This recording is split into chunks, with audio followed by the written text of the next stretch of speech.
Hi, everyone. Welcome back to Your Favorite Black Lobbyist podcast. I'm Alexis Voss, and let's get into this episode today.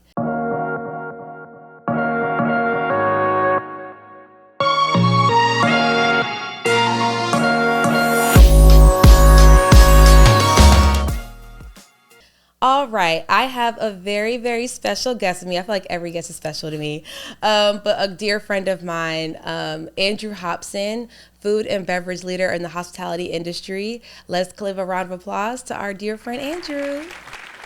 Hello, Alexis. Thank you for having me. Thank you for coming and being here.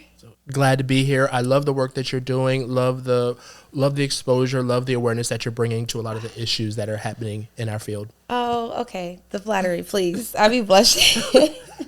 But no, thank you so much. I really appreciate you for even just, one, being a part of it, but also feeling the need that this is something that needs to be discussed, because I think a lot of people don't realize how the hospitality industry is impacted by policy, but also what actually is involved within the hospitality industry and how hotels and brands are being impacted, how the front of the house, back of the house workers are being impacted.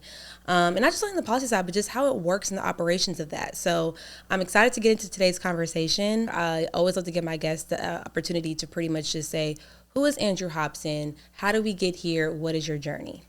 Absolutely. So my experience encompasses about 20 years of food and beverage operations side in the hotel and hospitality space, from brands such as Marriott, Westin, Hilton, and then crossing into the luxury space and working in Forbes 4 and 5-star properties. No, that's right. So my journey has been, how do we build that bridge? How do we be that connector? And being in spaces where in hospitality, every day is election day. Our guests make the decision to spend their time, to spend their money.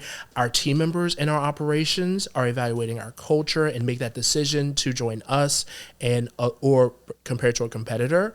So it's very unique how those issues of policy, politics impact the hospitality space. And something that your audience may not know is that the travel and tourism sector is usually either number 1, number 2, or number 3 in all 50 states in their levels of economy, sometimes versus agriculture, finance, but hospitality, the travel tourism space has always been that top tier that helps drive states and our nation's economy. Absolutely. So I love that. First off, I love that you said every day is an election day in the hospitality industry. And I want you to kind of expound a little bit more on that, of just, for those that are just kind of like, oh, okay, like that kind of caught them off guard. But I think that's a great way to kind of put it. So from your perspective, being a leader in the space, being, of course, working inside the actual hotels, but also being a leader in the conference space, external facing, kind of explain exactly what does it mean that every day is an election day by making decision choices. Absolutely. So from a property level, so even something as simple as guests creating those surveys and those feedback, how their experience was in the restaurant or in the hotel, that team member responsiveness.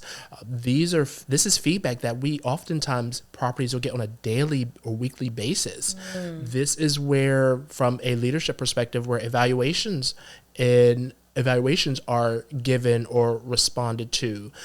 Your team members, again, team member engagement surveys from that property level. Team members evaluate their leadership in their properties as to how they feel, whether they belong, whether they have the resources. And these are not once every 2-year or 4-year or 6-year results. These are items that will show up concretely minimum at least 2 to 3 times a year. And in hospitality, they show up in those quiet moments when, if that high performer who leaves or steps away because they don't feel heard, if you as a market as a property are not competing in the skill set with what other properties are looking for in terms of your talent, it's in those quiet moments and unseen markers where you can either keep or lose talent or keep or lose guests to keep the business thriving. That's a really great, I think, perspective. And it's a great way you kind of analogized it, right? To where every day is an election day because you're getting those real time results, right? Compared to, like, for most, of course, general everyday political elections, it's like I said, every 2 years, every 4 years, depending on the election. And so I think when you're kind of doing a survey or you're kind of doing a markup of like, hey, are you actually doing the job that is required of you? And am I satisfied, right? Compared to the everyday American citizen doesn't get the opportunity to survey on a daily basis, right? We get our survey is again every 2 to 4 years, depending on the race. And so to be able to get that real time data to make sure you're serving your patrons, to make sure you're giving and providing a certain level, especially depending on, are you a luxury property? Are you just more of an economy? Like where on the spectrum? But even then, outside of whether you're economy down to luxury lifestyle, it's still, there's a level of customer service that should and needed to be given to people that are staying in your property or staying at your hotel, or even just on the food and bev side, right? So some people that are just coming to a hotel, to the property, but the restaurant they may patron is connected to that property, which still drives those same numbers to that survey, right? There's actually a couple restaurants in Atlanta that I patron I didn't even realize at the time was connected to a hotel, because sometimes we look at it like being inside, but sometimes it's that segue from the hostess stand to like the back, to where the actual restaurant is, if that makes sense. I guess to where it was positioned, I always went to the outside side, but anyway. And you bring up a fantastic connector when it comes to that interaction between that hotel space and restaurant, because if a guest has had that first exposure or first impression to the restaurant, not realizing that connectivity, it's that moment, that experience where they choose to invest their time or invest their money or invest their advocacy, similar to any political campaign or movement. The same concept, the same principle applies when you are that relationship between that hotel and or that restaurant. Yeah, absolutely. So I think that's a great segue into kind of the point of, at what point in your career, right? You said you have 20 years of experience, which to most people, that's like, dang, that's my whole life. But I think at what point in your career did you begin to kind of notice that connection between hospitality or even hospitality operations and kind of public policy or kind of how legislation impacts that? Like, when did you start to notice that connection? Well, it was the first ever hospitality conference that I had ever really attended in 2013, where I was looking for a way to return into hotels, and I had found the event by the AHNLA's Legislative Action Summit. And for me, the draw was, I'd always been an analytical side. What is that process? How do you get from point A to point B? And what really brought me back into that, in that dimension, and then back into the hotel space, was how expansive and how diverse and how multidimensional the hospitality space was. I'd been working in a culinary positions and then in purchasing, but the thought never really occurred to me that in hospitality there is that opportunity in that policy or politics or finance or real estate through that event, because there were so many people involved in the hospitality space from different dimensions, but still connected to it. It really opened my eyes between what is possible and how you can continue to succeed in your field. I was in spaces where my first networking reception there, I had a chance to meet and interact with people who were hotel GMs and director of restaurants and lobbyists who were 30 and under.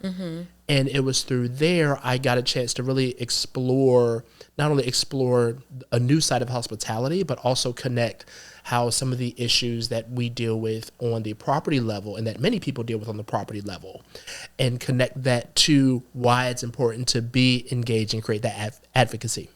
So I feel like I didn't do myself justice by actually explaining how you and I met.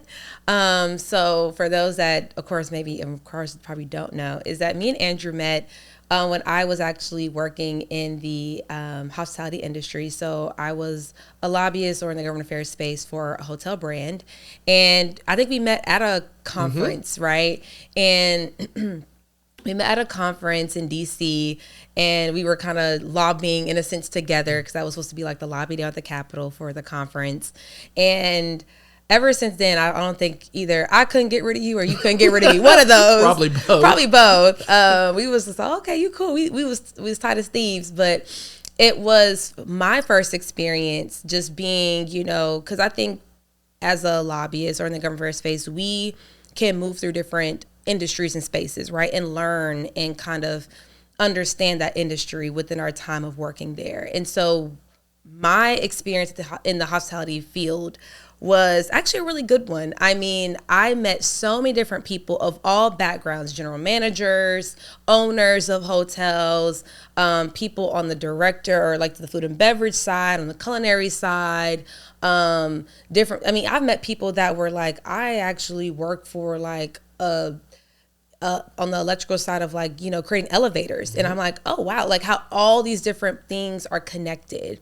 And so it was just really one of those situations where I was like, and then actually, let me say this, people are genuinely nice from my experience. Like when you are connecting with people in like, compared to other industries, everybody ain't that nice. Everybody's that friendly. But like to really just meet people that are like, you can tell they really own that like customer service type of like that servant leader, I would say, characteristic.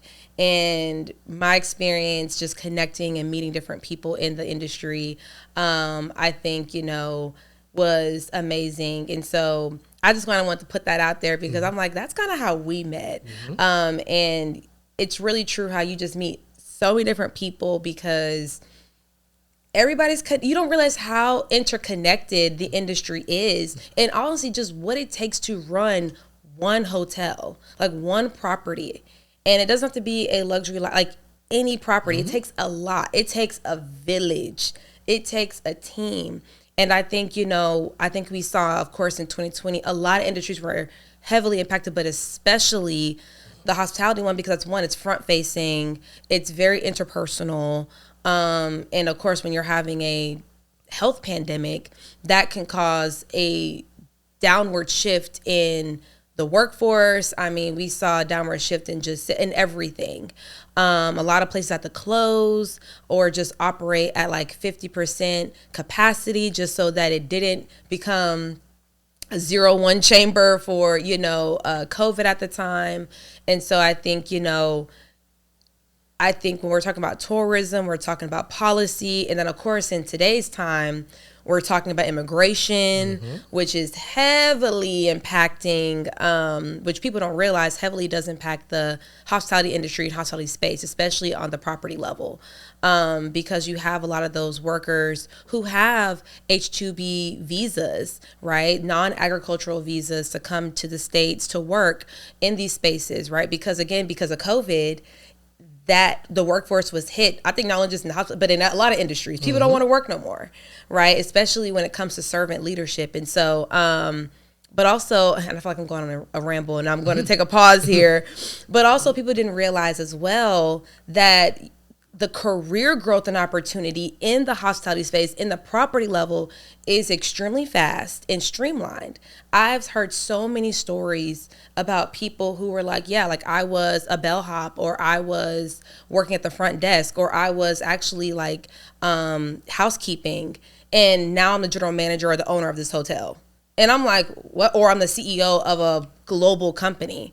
And I'm like, what? Can you explain? And it's a quick trajectory. Mm-hmm. And they're open, right? Within the industry, it's like a well-known thing that if you want opportunity and career growth, it's more favored than kind of frowned upon, right? Mm-hmm. Or kind of stifled. Like they're looking for you to grow and cycle through and build up and internally work within the company. So compared to most companies, I think I just wanted to highlight that because I think it's not highlighted enough, and a lot of people don't know that, and a lot of people don't realize that the starting wage hour is a lot stronger and higher than most industries, even within the hospitality industry, even on the food and bev side, it's a high starting point. But anyway, I'm gonna take a pause here and let you talk because I was just like, I think I'm not in my lobbying role right now for them, but yeah, I think that was great. No, you're right on target. So oftentimes the industry, people have assumed that it's just a server or just a front desk agent or just a bartender, and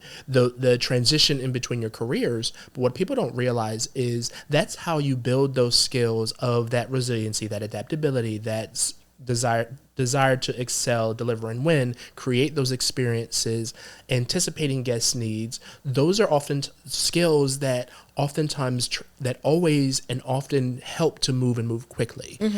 So this is, I always believe that those in work in hospitality are the most hardworking, the most creative, the most resilient, the most elegant, because you develop skills and learn skills and nurture those in a very high pressure environment. Yes. And then a lot of those skills, when it's that diplomacy, that negotiation, how you interacting with multiple different partners and groups and competing interests, how do you align to fulfill the general mission?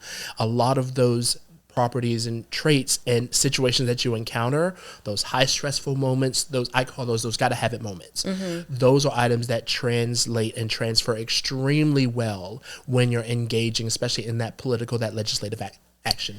I mean, I know probably better than anybody those what you say gotta have it moments, because yeah, when it comes down to very quick, it's right here. And I think seeing in my time, working in the hospitality industry, seeing how the front of the house operates, the back of the house operates, it is an oiled machine.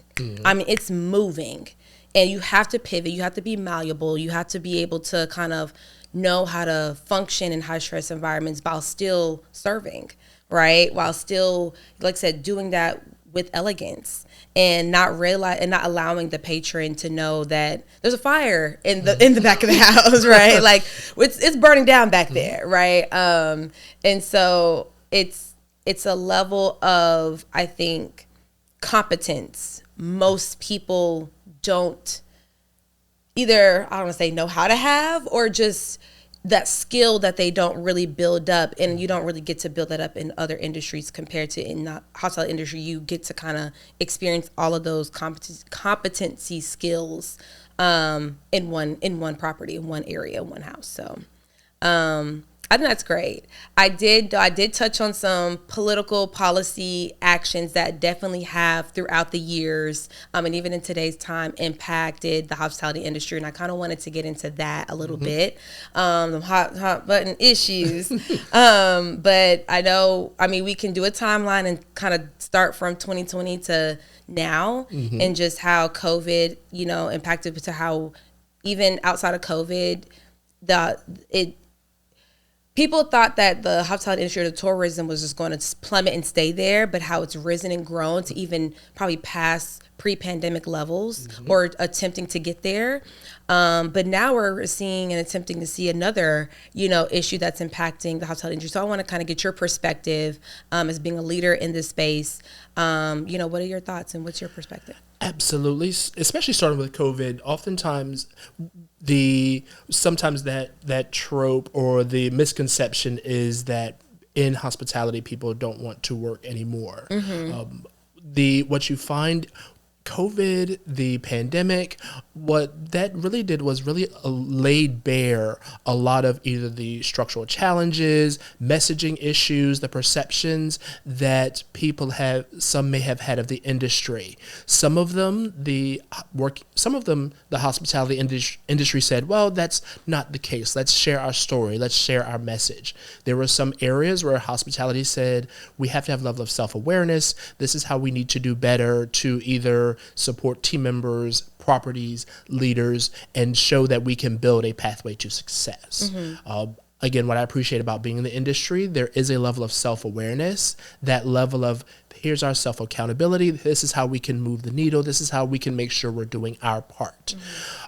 And then moving into the pandemic, and then also highlighting that this is what we're here for, this is what we contribute, this is how we benefit, and these are the people who are making things happen in our industry despite our challenges.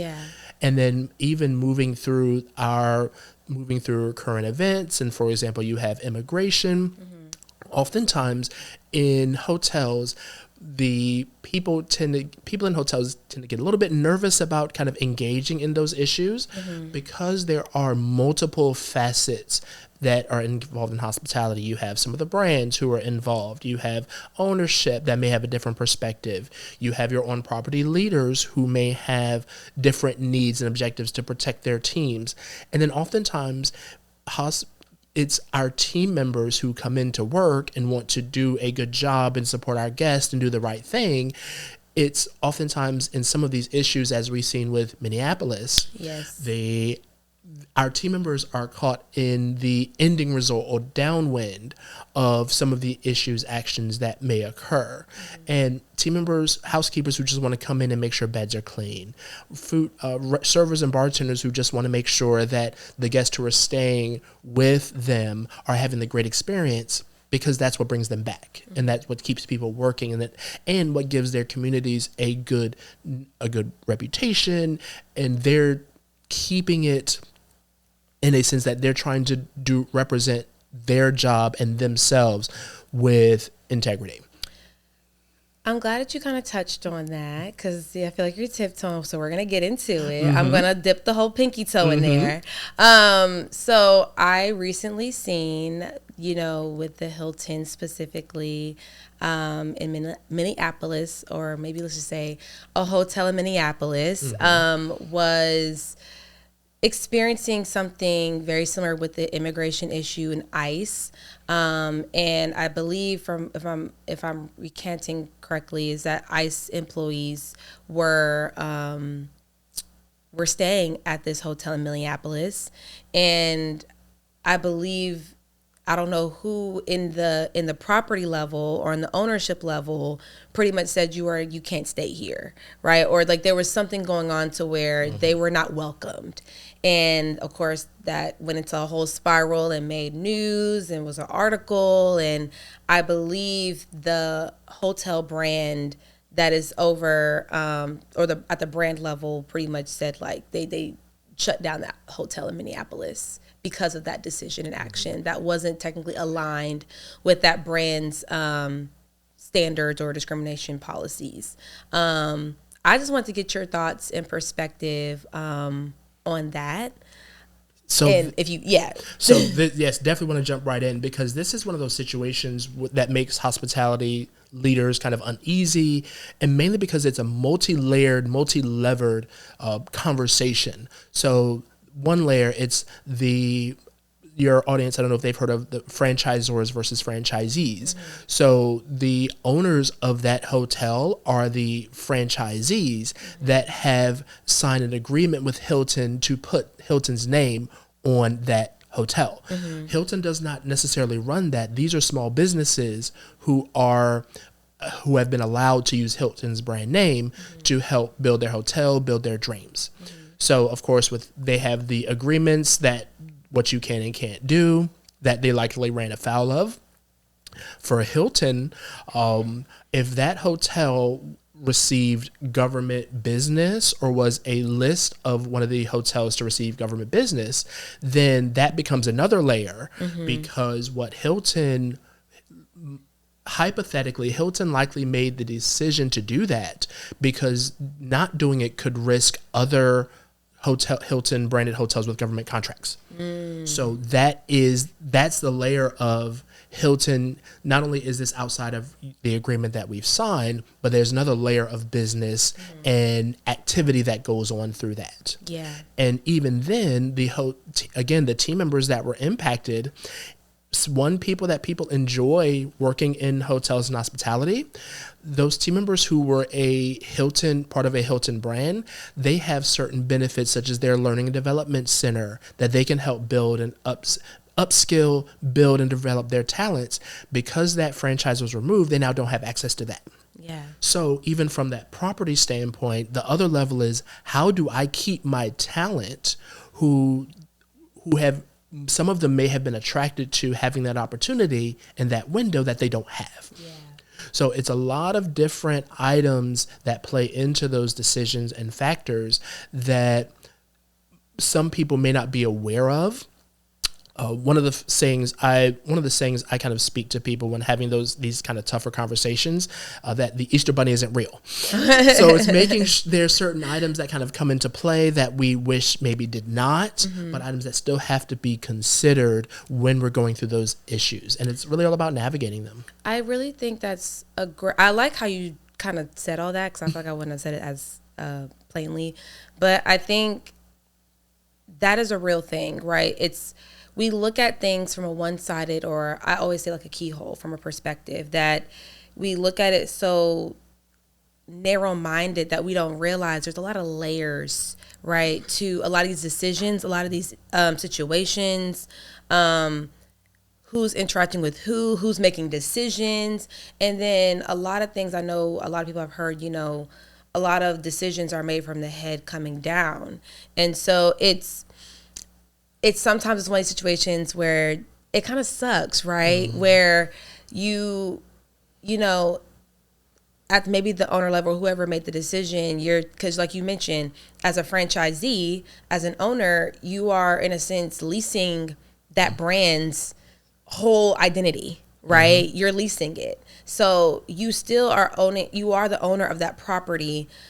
But, you still have to work within the confines of brand standards. And I know that's been like a big, big issue within a lot of states, especially I know in New Jersey when I was working in the industry, just with I would say the beef or the ongoing discussions between franchisors and franchisees, and how a lot of franchisees or a lot of owners of these properties don't want to work within brand standards because they feel like it's stifling, it's, costly, all the things. And of course, the opposing argument is like, well, you signed up and you signed a contract agreeing to these standards, right?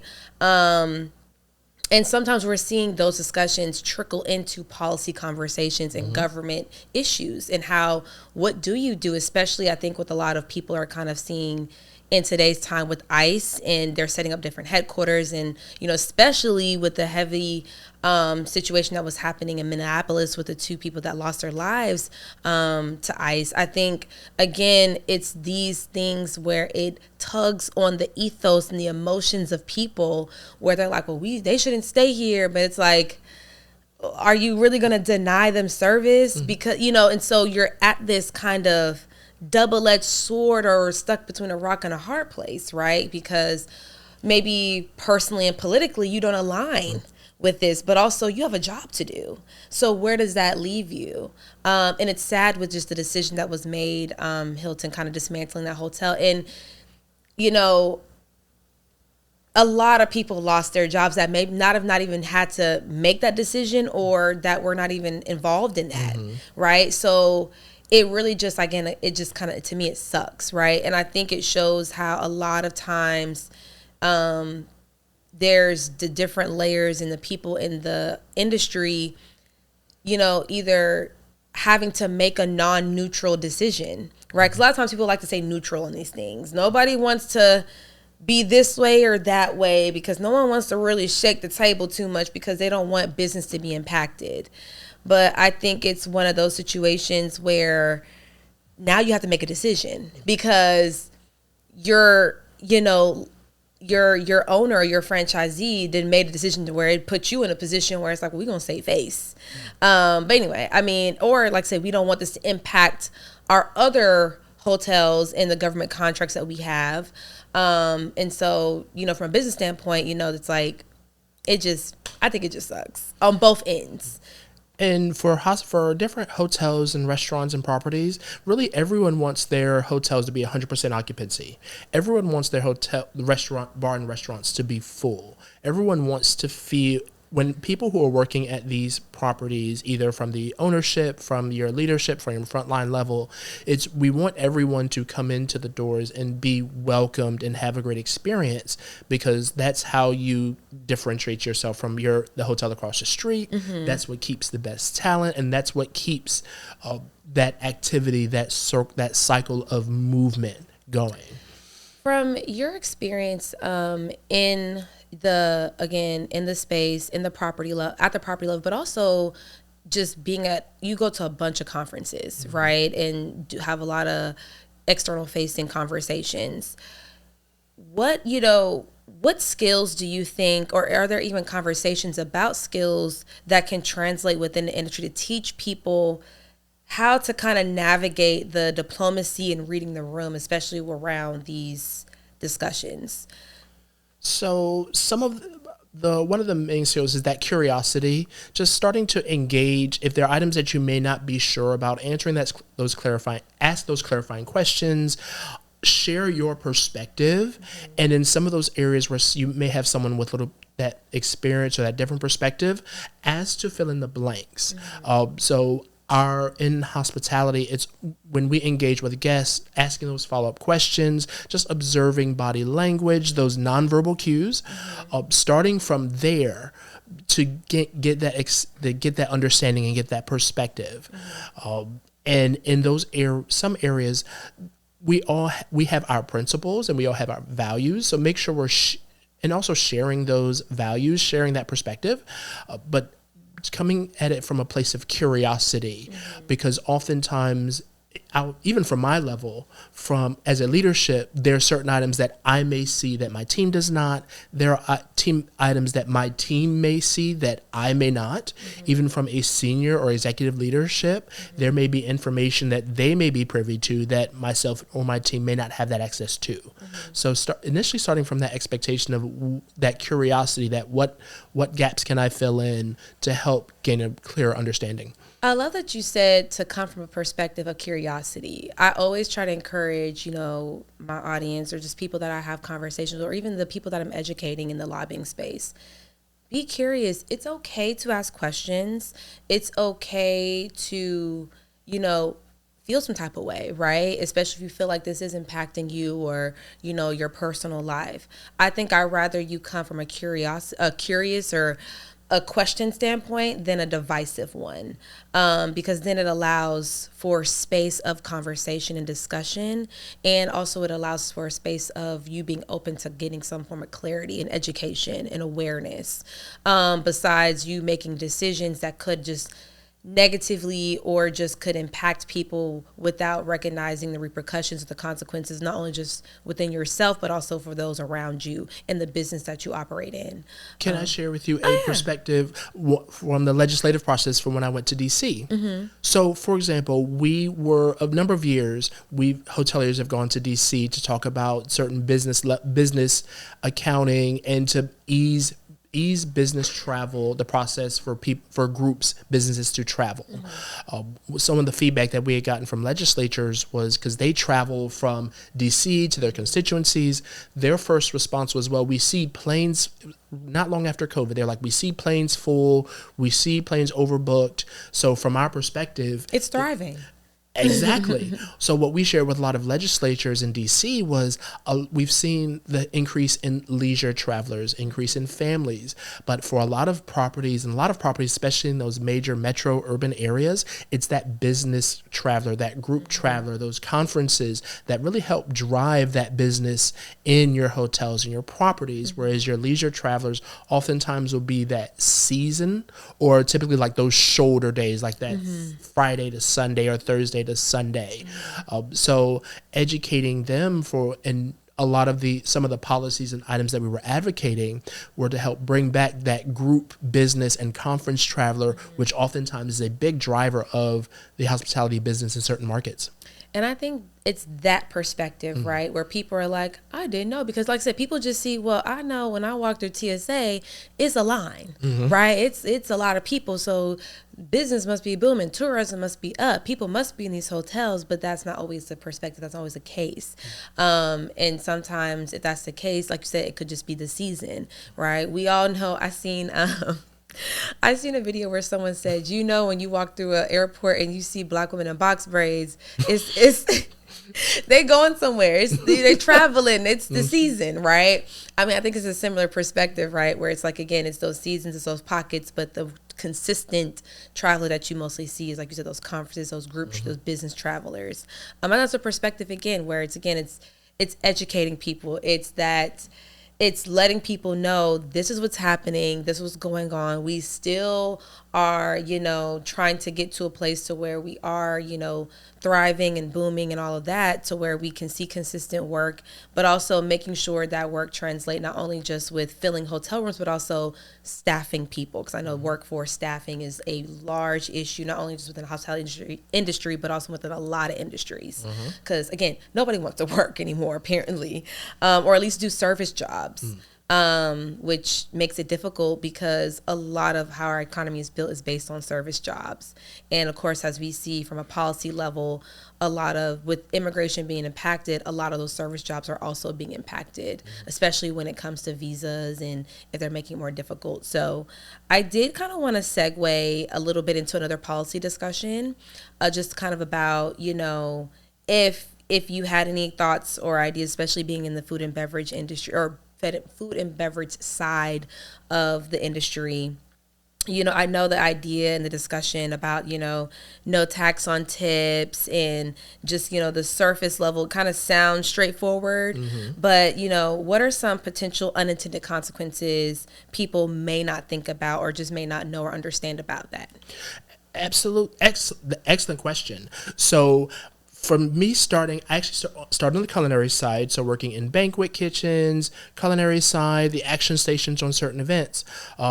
It's a no secret that, for example, like your servers and bartenders and those who are primarily tipped roles, that is how they tend to make the most money based on their interactions and what they're doing.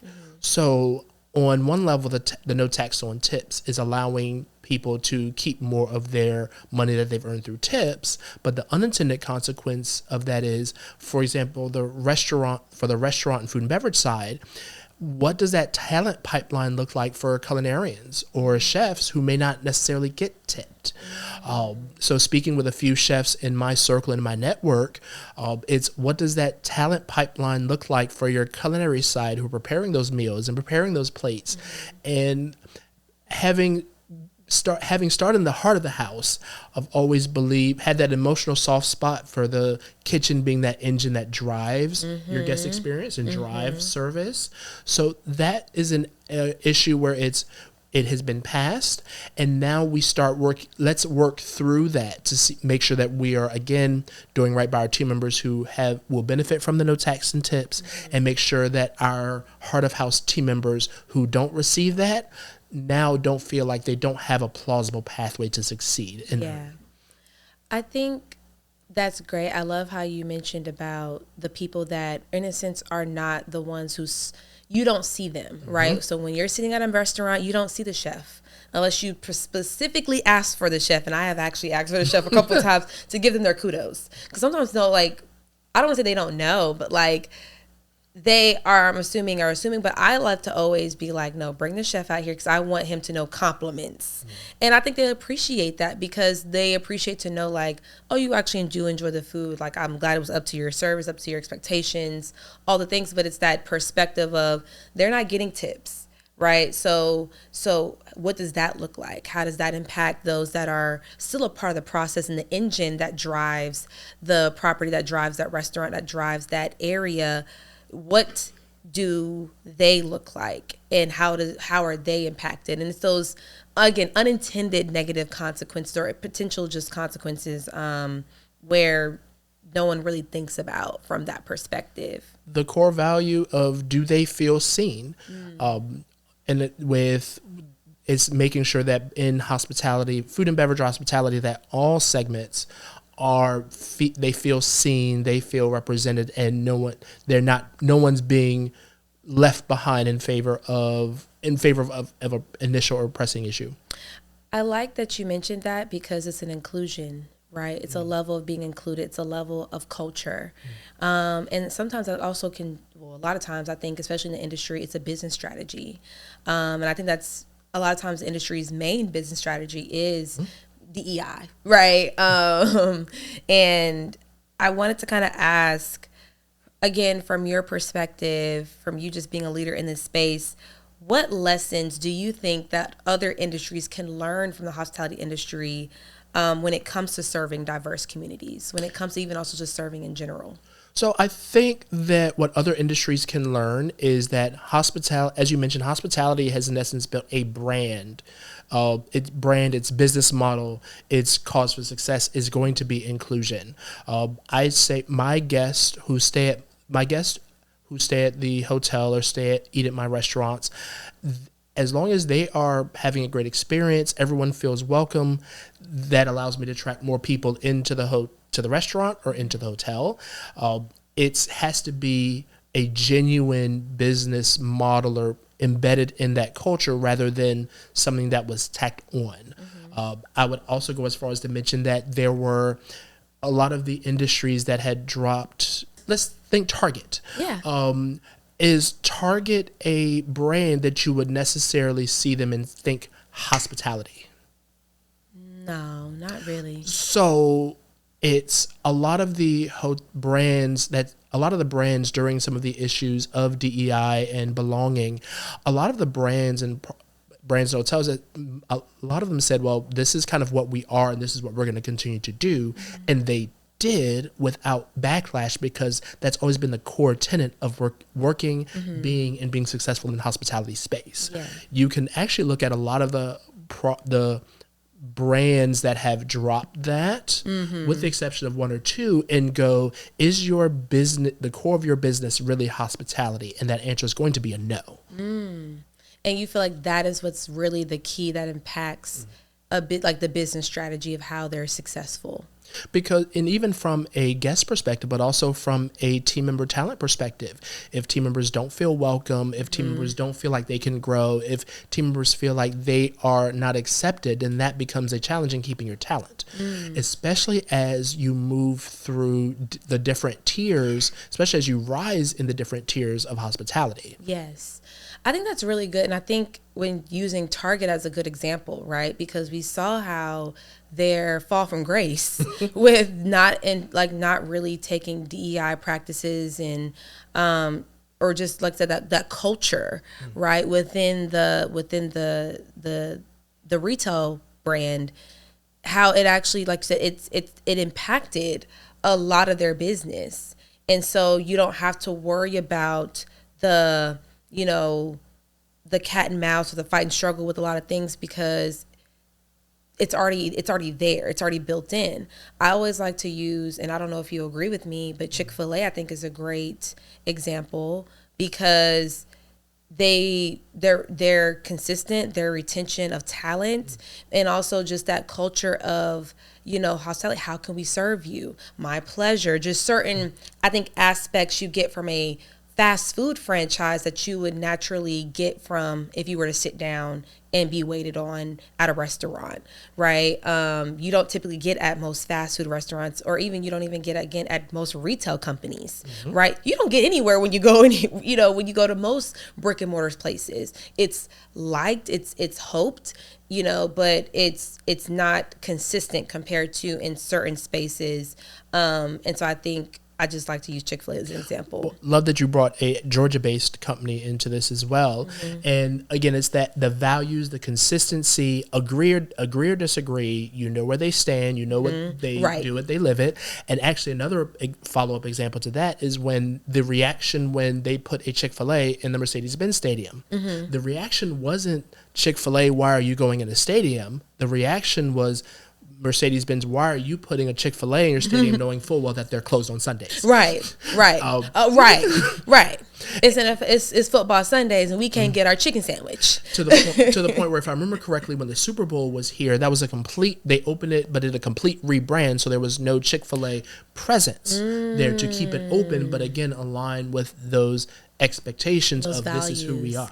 I love that. I think, and it's that, right, no matter whether you agree or disagree, because I remember there was supposed to be like a boycott, or they wanted to boycott Chick-fil-A because of, the LGBTQ plus rights and, where they stand on their Christian values. And everybody was like, well, that they have never wavered on who they are, what their values are, what their mission statement is. They're not denying service from anybody, which is also, again, they're still serving diverse communities in hospitality, right? But at the core, you are telling them that they need to change their core mission and values of their business model and strategy and brand, and they're not going to do that. And I think that's why the boycott, in my opinion, really didn't stick for Chick-fil-A, not because people are just like, oh, you're never going to get rid of Chick. It's not that. I think it's just, again, when you have a consistent brand model and they're consistent in what they are, they don't shy away from growth and opportunity. They may do a little refresh, or they may pivot if they want to be a part of something. But again, like, we'll be at Mercedes-Benz Stadium, but we still going to be closed on Sunday. You know, and so and I think it's also the value that their customer base are like, they probably, at this point, people probably shame Chick-fil-A if they were to stay open or open on Sunday. That's how rock heavy, even though we all are like, dang, it's Sunday, we want a salad or, you know, whatever. But it's like, we appreciate it. And I think it's that consistency, it's that culture, it's that business strategy that has really upheld their brand to what it is for all these years. And I think that's probably one of the plethora that probably mimics within the hospitality industry in, you know, the property level of a hotel or the food and beverage space of that property. So yeah, I'm glad that we brought that up. But yeah, Target, count your MFing days to this day. So I kind of also want to segue into kind of just, again, I know we touched on it throughout this conversation of just about advocacy and why it matters and how it's important, how it shows up in the property level and how it translates to people, hearts and minds, and just all of that. I know that, you know, hospitality industry is a large factor in the economy, right? Tourism. We've seen that with you know, the 2020 pandemic. We've seen that even with the immigration policy that's happening, and just how even with FIFA, right? If we can kind of touch on that, how FIFA's being impacted with our policies on immigration, or just our political policies and views and what's happening right now.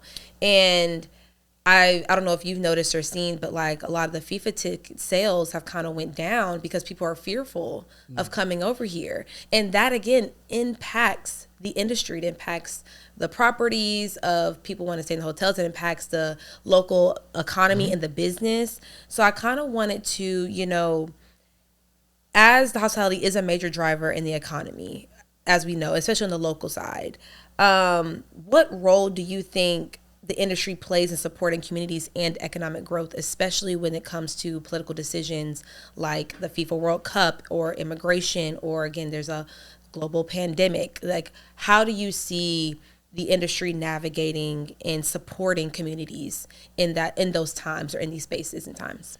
Well, especially from the advocacy side, it's understanding that, I think, if my numbers are correct, I think 1 in every 25 jobs in the U.S. are connected in some way, shape, or form to the hospitality segment. Oh. So it's also making sure that with the industry, not only does it thrive on strong fundamentals, but hospitality is also an industry of perception. So it's if travelers don't feel like it's going to be safe, that is the influence to drive someone not to come. If they feel like it is a thriving opportunity or new space to enter, the perception of that will drive someone to look and travel to new spaces. So from the industry side, is sharing that advocacy of, this is how we impact the business, this is how we impact the community, and driving that asking to create that level of either certainty or predictability, if not certainty. Yeah.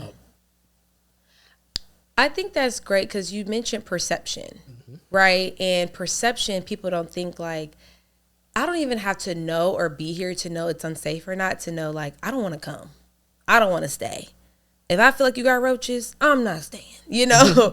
Or if I feel like it's not, again, a safe environment for me and my family to stay or to come or be a part of, or even if it's in close proximity, I don't want to participate. And again, it's one of those colloquial things. It just sucks, right? Because again, the industry literally is a main driver in supporting these local communities and economies, but also the businesses around a hotel, right? The businesses around a major restaurant, whether it's connected to a hotel or not, right?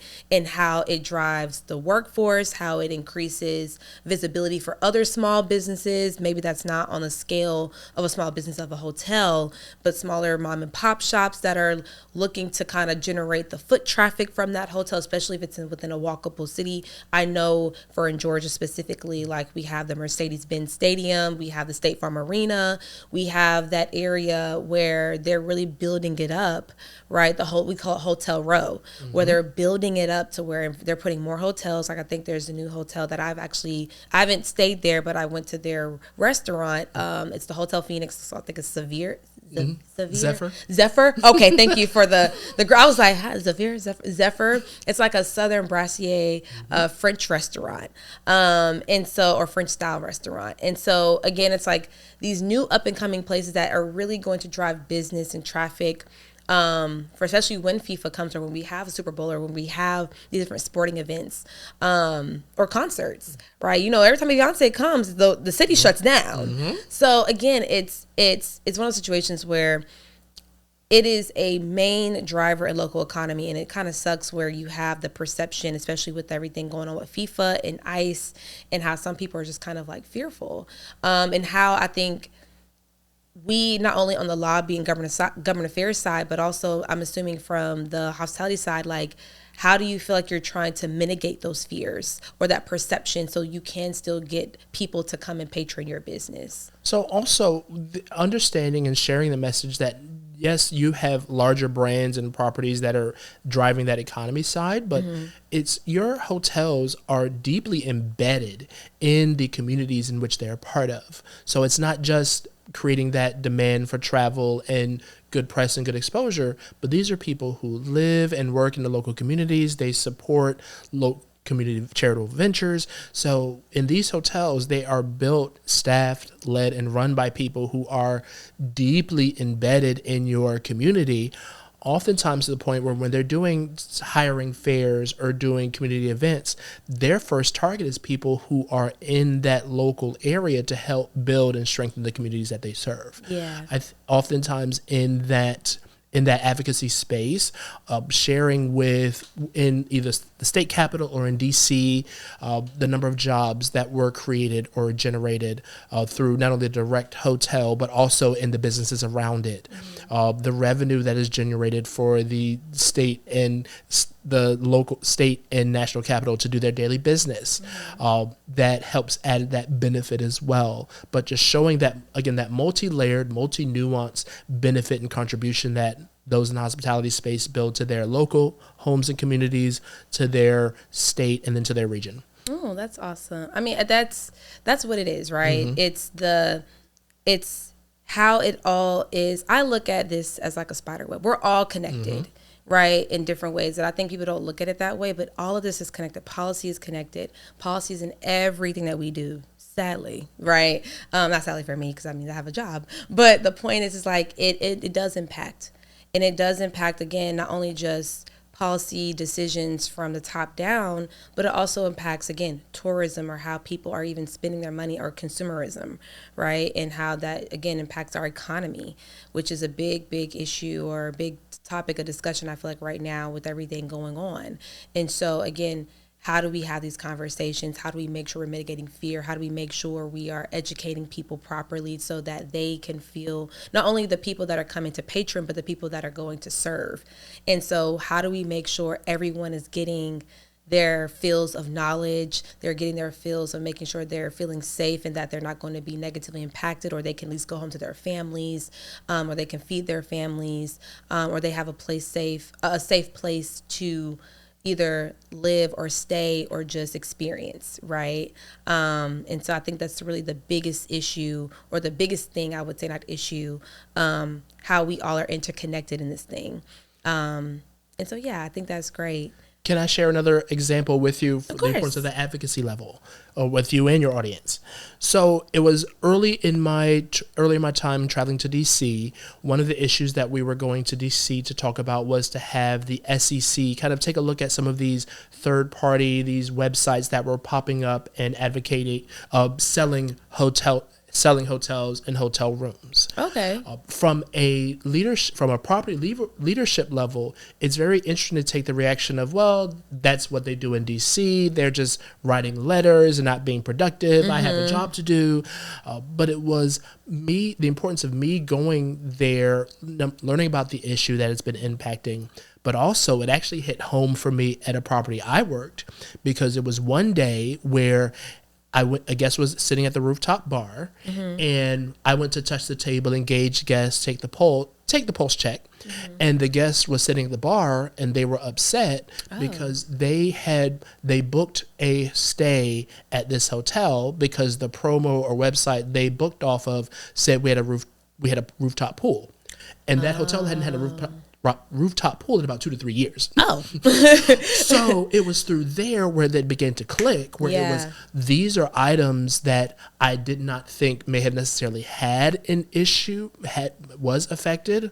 Now I actually am. Yeah. In the government shutdowns, when in certain areas, a lot of those national parks and public spaces are closed, there are a lot of hotels and a lot of properties who are relying on that travel and tourism of people going to the national parks, going to those areas that are museums that may be closed, that rely on that.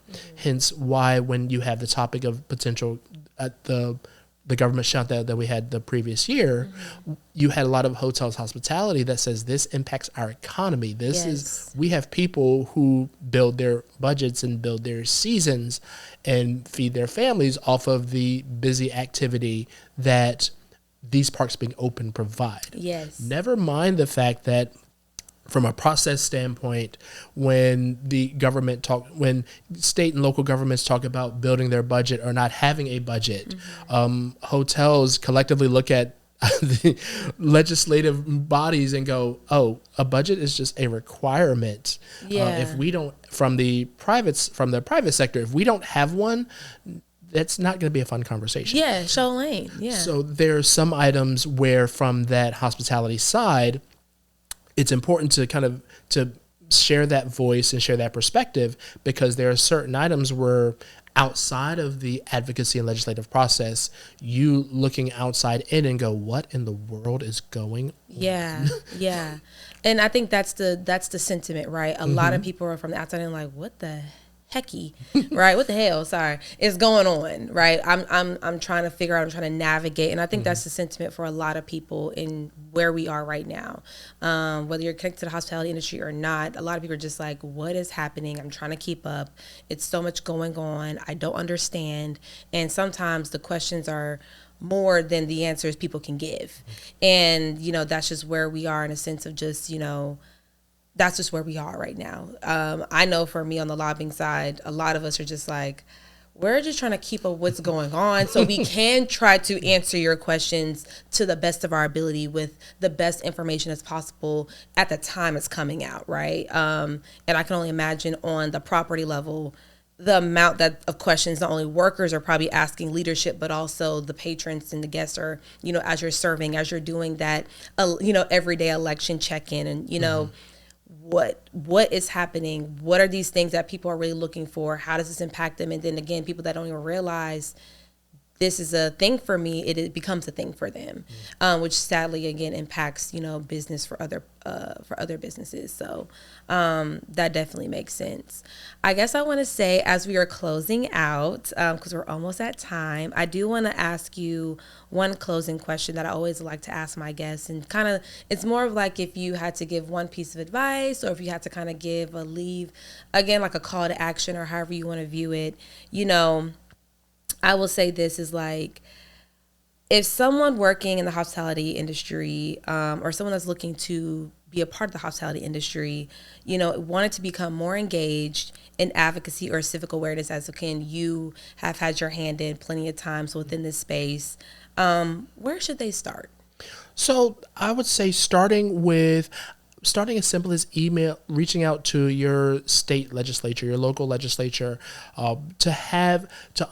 share your story, share your journey, because it's what people don't understand is a lot of the senior leadership and executives that are in and out of Capitol Hill, they hear from them more often than they would like to. Yeah. It is about the ones who live in their districts, the ones who work in their districts, who witness and see what's happening and have genuine questions about what's going on in the process. It's how you build those in hospitality. It's how you build those relationships and ask those questions to be that resource that helps create and drive successful advocacy. I think that's really great. I think when we talk about wanting to be engaged, right? We talk about how do we start? And people always ask me that question. So I'm glad that you kind of gave your perspective in the industry that you are a leader in, for those at the property level, maybe those that are connected in the, on the housekeeping side or, on the culinary side or even just in the front desk and how do I be engaged? I want to be a part of the process, but I don't know how and how to start. So I think that's a great way is start where your home base is, start with your local and state legislature and your, city council members, and then work your way up to the big dogs in the federal and the Capitol Hill, right? So where you're doing lobby days. And then I think also taking advantage of the lobby days through the national organizations, through the industry, right? Or even your state organizations that, can patron or sponsor you to go up to DC to be a part of the conversation. Georgia just had its travel tourism day in the Capitol, if I remember correctly. Oh, yes, they did. It's so many days. I'm telling you, every day is a day that I've learned every time I'm about the Georgia State Capitol. So, but yeah, I think it's that where, again, going, every state capital, I always tell people, it is free, right? It is open to the public. You can do it. It is accessible. And so I think when we're having those conversations, you can easily and accessibly engage with the people that are making decisions on behalf of, your business or your district. And so I'm glad that you gave that perspective. Again, Andrew, thank you so much for coming on. Thank you for having me, Alexis. Of always course. Good to see you. It's always good to see you. We've always been cutting up. But we kept it cute for y'all today. But thank you so much for coming on. I'm so thankful that you were a part of this conversation and to lend your knowledge and your wisdom. And just, again, I'm thankful that I met you because you are thoroughly a leader in this space. And I'm glad that, you are here to just lend your voice because your voice matters and people need to hear more of it. So I'm glad I was able to share it with my audience. Thank you. I'd love to be invited back on. Oh, it's going to be part 2. God forbid it's going to be something else crazy happening to where we're going to talk more about this, but definitely it's going to be a part 2. Thank you so much, Andrew, for coming and speaking and lending your voice. I really appreciate it. But I do know that you do have a newsletter and you have your own platform that I would love for you to share with the audience. Absolutely. So I curate a monthly newsletter called Set the Table, Setting the Tone. So it is a monthly newsletter on LinkedIn where I talk about issues related to the hospitality industry.